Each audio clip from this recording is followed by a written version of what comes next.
నమస్కారం, welcome to I dream. ధర్మ మార్గం విత్ విజిత కార్యక్రమానికి స్వాగతం.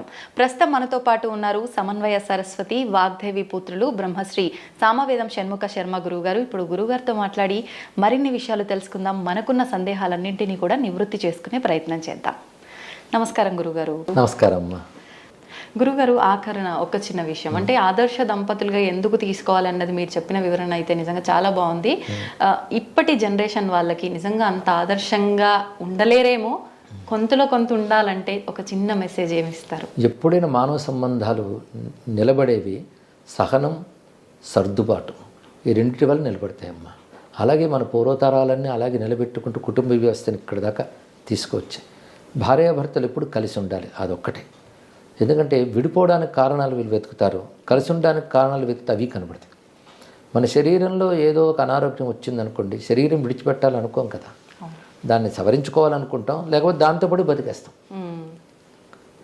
ఎందుకంటే శరీరానికి ప్రాణానికి ఎంత అనుబంధం ఉంటుందో భార్యాభర్తలు కూడా అంతే అనుబంధం ఉండాలి. పరస్పరం ఇద్దరు స్నేహితులు కనుక సహనము, సర్దుబాటు.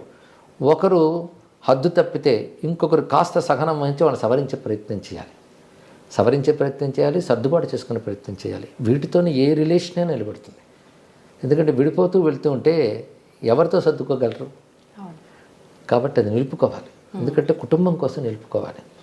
మొట్టమొదట వివాహమైన తొలి దశల్లో వాళ్ళిద్దరూ ఒక అన్యోన్యానికి, సామరస్యానికి రావడం కొంత సమయం పడుతుందమ్మ.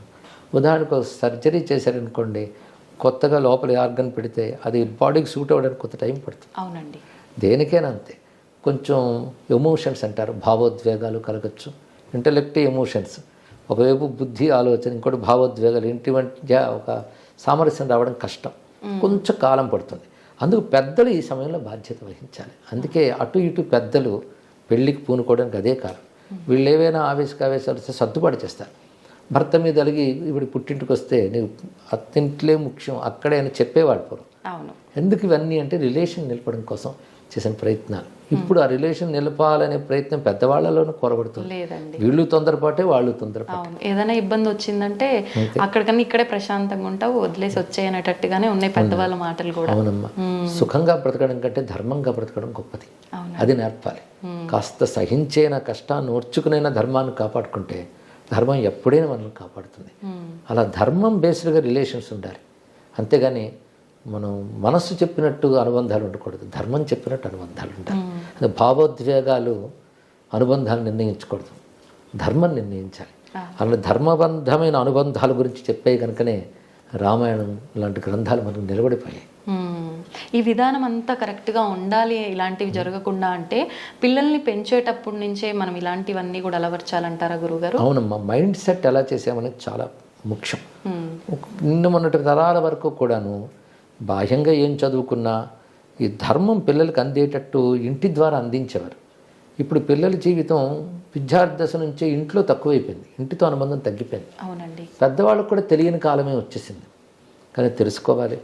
అందుకు ఇదిగో ప్రవచనాల ద్వారా, సద్గ్రంథాల ద్వారా అందించే ప్రయత్నం చేయాలమ్మా.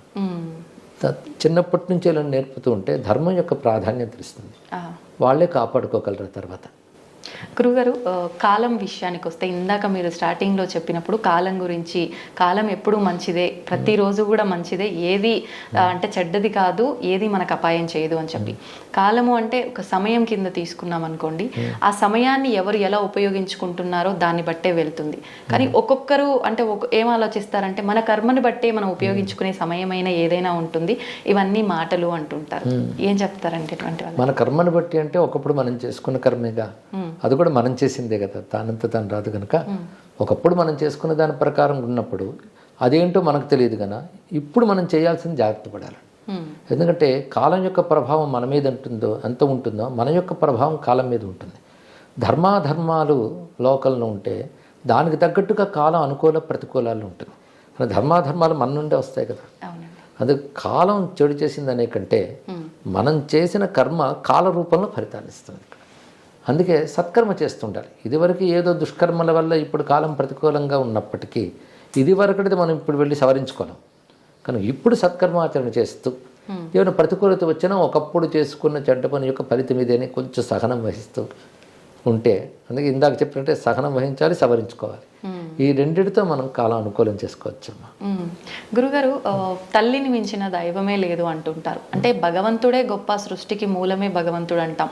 మరి భగవంతుడి కన్నా కూడా తల్లి గొప్ప అని ఎలా అర్థం చేసుకోవచ్చు అంటారు? అంటే భగవంతుడు సర్వవ్యాపకుడు పరమాత్మైనా ప్రత్యక్షం కాదు కదా.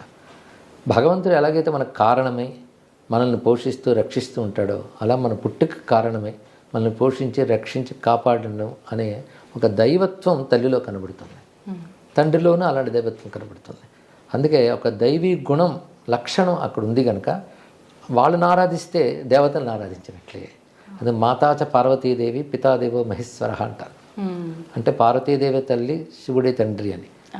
అందులోనే తల్లే పార్వతి, తండ్రి శివుడిని భావం కూడా తీసుకోవాలి ఇక్కడ. అలాగ వాళ్ళని మనం గౌరవించి వాళ్ళని బాధ పెట్టకుండా చూసుకోవాలని, దానివల్ల కుటుంబ సంబంధం బలంగా ఉంటుంది. కనుక ఏ పిల్లవాడైతే తల్లిదండ్రులను గౌరవిస్తాడో ఆ పిల్లవాడు తాను కూడా తండ్రో తల్లో అవుతాడు. అప్పుడు వాడు ఆదర్శంగా నిలబడతాడు. కనుక ఇది పరంపరను కాపాడుతుంది. గురుగారు, శివుడు అన్నారు కాబట్టి నాకు ఒకటి అడగాలనిపించింది. ఇది నా పర్సనల్ క్వశ్చన్ అనమాట.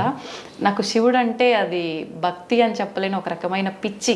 ప్రతి పని చేసినా, ఏ పని చేసినా కూడా శివుడు శివుడు, నా శివయ్య నా శివయ్య అని ఒక ఇంట్లో పర్సన్ లెక్క నేను ఫీల్ అవుతా. వేరే ఏదైనా టెంపుల్కి వెళ్ళాలన్నా అమ్మో నా శివునికి కోపం వస్తుందేమో, నా శివుడి గుడికి తప్ప నేను ఎక్కడికి వెళ్ళను. ఎవరైనా తిరుపతికి వెళ్దాము అని అన్నా కూడా నేను తిరుపతికి రాను, శివుడు కూడా ఏదైనా ఉంటే చెప్పు. ఇలా ఒక రకంగా అయిపోయింది. అంటే నాలా చాలా మంది ఉన్నారేమో, ఒక దేవుణ్ణి ఇష్టపడి నా ఇష్టదైవం ఈయన అనుకున్నప్పుడు ఇంకో దేవుణ్ణి ఆరాధించటము వెళ్ళటము అనే ఆలోచన అసలు ఎందుకు రాదు? అంటే ఎలా తీసుకోవచ్చు అంటారు దీన్ని? ఇవి రెండు వైపులు ఉంటుంటాయమ్మా. కొందరు విష్ణు భక్తులు అనుకుని శివాలయానికి మేము రాము అనుకుంటారు. ఇది కొంచెం మానస్తత్వం వల్ల కూడా అనిపిస్తుంది. అలా అనిపించిన ప్రేమకు సంకేతమే.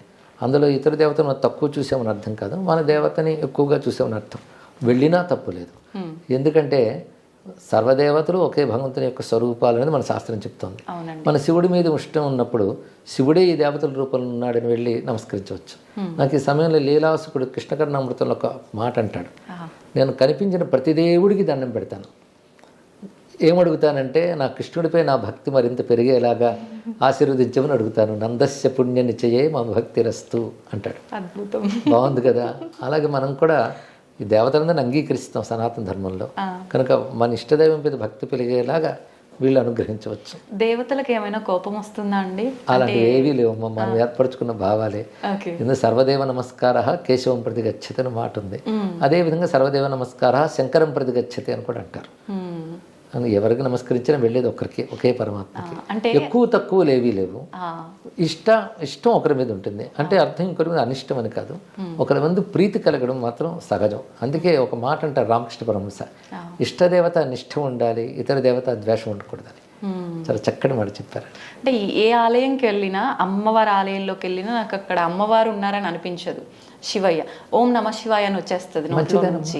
అదే ఒక్కొక్కసారి అనిపిస్తుంది ఆలోచిస్తే, అదేంటి అమ్మవారి దగ్గరికి వెళ్ళి కూడా ఓం నమ శివాయ అంటే అమ్మవారికి ఏమన్నా కోపం వస్తుందేమో. చాలా సంతోషిస్తుంది. ఎందుకంటే శివ అనే మాటకు అర్థం అమ్మవారిని కూడా కదా. ఒకే శబ్దానికి అదే అర్థం. శివనామం విష్ణువుకి ఉంది, విష్ణునామం శివుడికి ఉన్నది. కానీ ఎవరేమో అనుకోరు, ఆనందిస్తారు కూడా. వారి నామం అది.